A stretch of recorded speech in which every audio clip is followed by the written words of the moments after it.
Kamakailan lamang ay nagimbal ang ilang lugar sa Pilipinas nang naglalakas ang lindol na tila parang sa pelikula lamang nangyayari.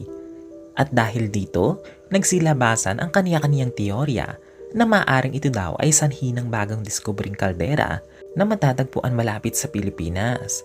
Ginawa itong panakot sa Facebook na naging sanhi ng pangamba ng mga netizens. Pero ano nga ba ang totoo? Tara at sabay-sabay nating alamin mga ka-triview. The quake destroyed buildings and sent thousands of people running out onto the streets. Rescue efforts.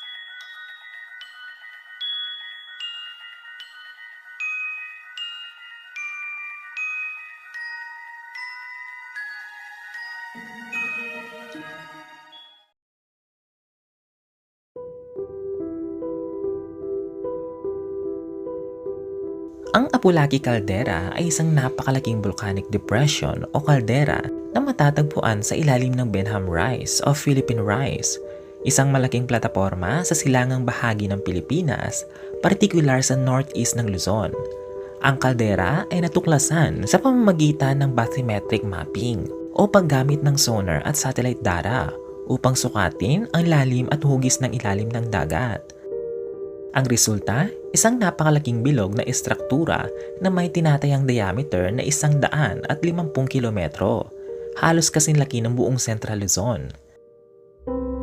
Sa sukat na iyon, ang Apulaki Caldera ay kinikilalang pinakamalaking kaldera sa buong mundo. Mas malaki pa kaysa sa Yellowstone Caldera sa Amerika na may sukat na 60 kilometro lamang.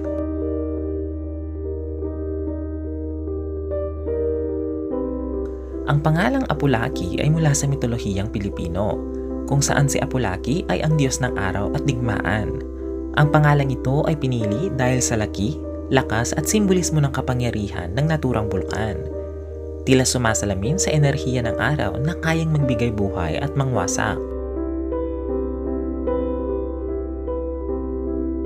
Matatagpuan ang Apulaki Caldera sa loob ng Benham Rise. Humigit kumulang 250 kilometrong silangan ng Dinapigue Isabela.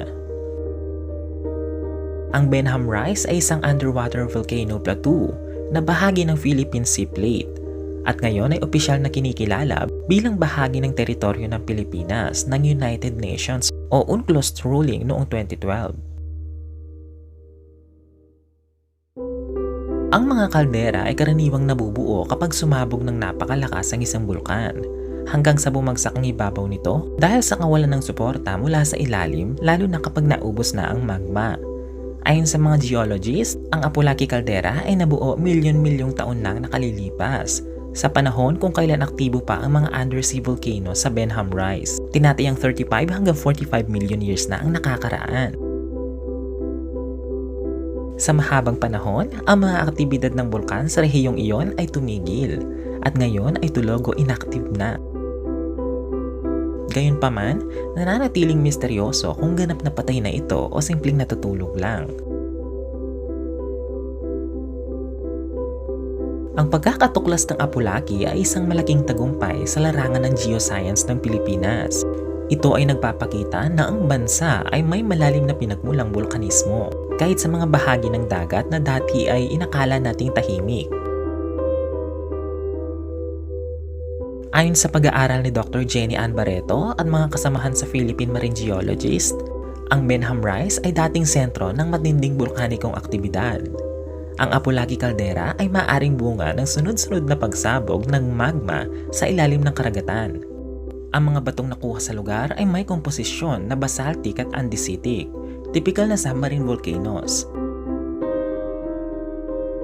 Ang tanong ng ilan, may panganib nga ba ang Apulaki Caldera? Sa kasalukuyan, wala pang ebidensya na nagpapakitang aktibo ang Apulaki Caldera. Hindi ito nagpapakita ng geothermal activity, usok o gas emission na karaniwang palatandaan ng buhay na bulkan. Kaya ayon sa mga eksperto, ito ay dormant o extinct at hindi dapat katakutan. Ngunit ito ay paalala ng kapangyarihan ng kalikasan na kahit sa ilalim ng dagat, may mga puwersang kayang bumuo ng lupa, magbago ng kontinente at magpahiwatig ng kasaysayan ng ating planeta.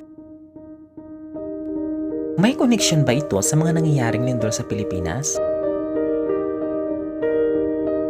Madalas na naiuugnay ng ilan ang Apulaki Caldera sa mga lindol na nararanasan sa bansa.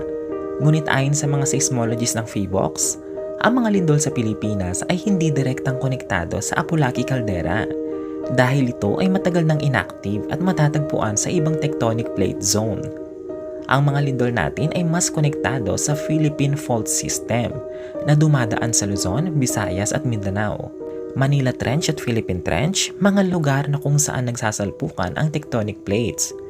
Gayunpaman, ang pagkakaroon ng Apulaki ay patunay na ang silangang bahagi ng Pilipinas ay dati aktibong sentrong bulkanismo. Isang paalala kung gaano dynamic at buhay ang ating lupang tinatapakan. Ang Apulaki Caldera ay hindi lamang isang geological wonder, kundi simbolo ng lakas, katahimikan at pagbabago. Kung may dapat kayong katakutan sa panahong ito ay hindi ang Apulaki Caldera, kundi ang mga buhayang namumuno na maaaring magpabagsak ng buong Pilipinas. Ito ang issue na hindi dapat tigilan at ibaon sa limot. Hanggang sa muli mga katribute. Sa mga nagdaang bagyo, samantala nakatakda raw mag-inspeksyon sa lalawigan si DPWH Secretary Vince Dizon para suriin ang ilang infrastructure projects. Ayon kasi